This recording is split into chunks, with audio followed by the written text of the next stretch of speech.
Bukan hanya masalah permodalan, perkembangan UMKM di Bali juga harus didukung oleh daya beli masyarakat. Dukungan pemerintah diharapkan lengkap dan komprehensif, yakni input dan output yang seimbang.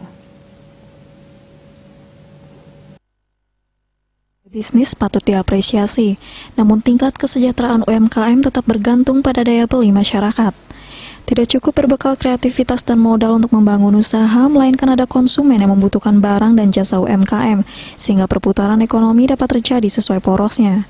Bupati Tabanan Iko Manggede Sanjaya menyadari hal tersebut.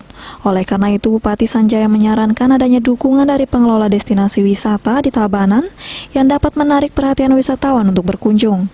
Kehadiran wisatawan tersebut meningkatkan peluang untuk berbelanja barang atau jasa yang disediakan UMKM setempat. Jika hanya mengandalkan seluruh masyarakat Bali, perputaran ekonomi tidak akan seimbang, karena masyarakat yang berbisnis banyak tetapi konsumennya kurang. Mengajak masyarakat bagaimana membangun sektor-sektor ekonomi UMKM.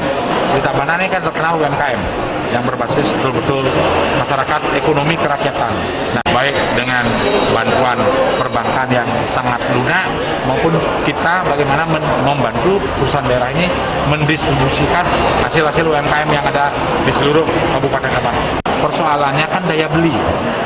Sejauh mana daya beli masyarakat untuk ketika masyarakat memiliki sebuah perusahaan UMKM ini. Inilah kita dorong. Salah satunya biar ekonomi berjalan ini harus obyek-obyek ini harus dibangkitkan dulu. Dengan landasan Tabanannya udah kuat, kita hijaukan dulu ketika dibuka pariwisata, Tabanan udah hijau, khususnya di obyek-obyek wisata. Diharapkan peningkatan kualitas destinasi wisata akan mampu menarik daya beli yang tinggi dari wisatawan sehingga UMKM di Bali, khususnya di Tabanan, memiliki harapan bisa berkembang dan meningkatkan kesejahteraan. Regita, Bali TV.